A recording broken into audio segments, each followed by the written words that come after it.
Bonjour à tous.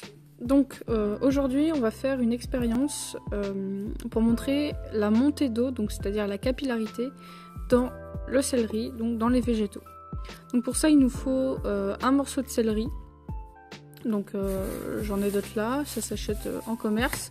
C'est mieux de le prendre avec les feuilles, comme ça on peut colorer les feuilles. Bon, moi il n'y en avait pas dans le magasin. De quoi couper notre céleri, donc là j'ai un scalpel, mais un couteau ça fait parfaitement l'affaire. Un petit bol, donc une tasse, ça c'est un petit pot de yaourt comme on a souvent dans les laboratoires de SVT. Du colorant, alors moi j'en ai deux, donc ça c'est des colorants qu'on a au collège. J'ai du rouge neutre et du bleu de méthylène. Le mieux c'est de colorer en rouge ou en bleu. En violet ça marche aussi, donc vous pouvez colorer avec rouge neutre, bleu de méthylène, rouge de chrysol, etc. Ou alors avec des colorants alimentaires, ça fonctionne aussi. Pour commencer, on va mettre de l'eau dans le bocal. Alors il n'y a pas besoin d'en mettre beaucoup, hein, j'ai mis juste ça. Et on va mettre maintenant notre colorant. Donc je vais prendre le bleu de méthylène, parce que j'ai déjà fait avec du rouge neutre tout à l'heure. Hop, donc je prends un peu de bleu de méthylène, une dizaine de gouttes ça suffit. 2, 3, 4, 5.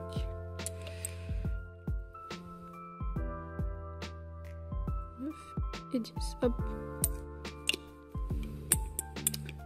Hop, donc on n'a pas besoin de trop en mettre. On va mélanger un petit peu, histoire que la coloration soit bien homogène. Hop. Et une fois que c'est coloré, il nous suffit de prendre notre morceau de céleri. Donc moi là il est un petit peu abîmé ici, donc je vais enlever toute cette partie un petit peu abîmée. Voilà, j'essaie de couper un peu droit.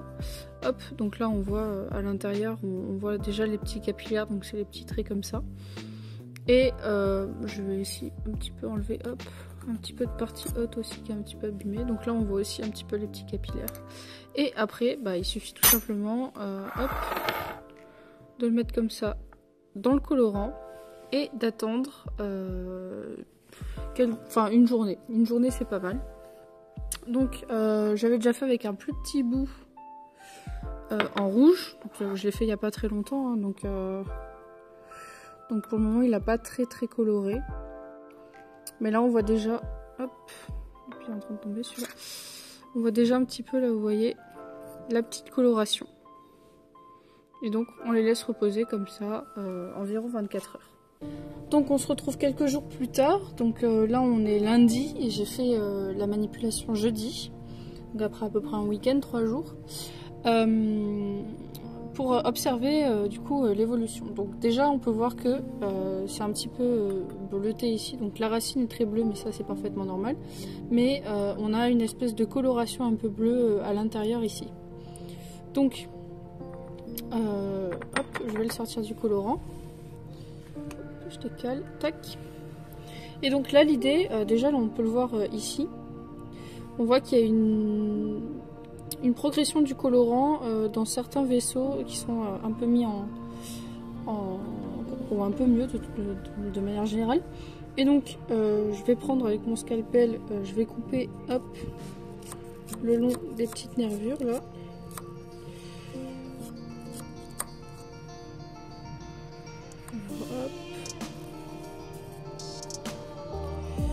Hop, j'ai un peu raté ma coupe.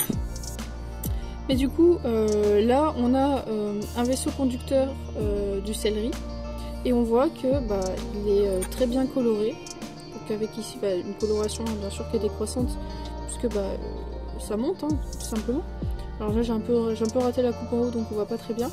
Mais du coup, on voit que le céleri, enfin le colorant qui était dans l'eau a progressé le long de ce vaisseau-là.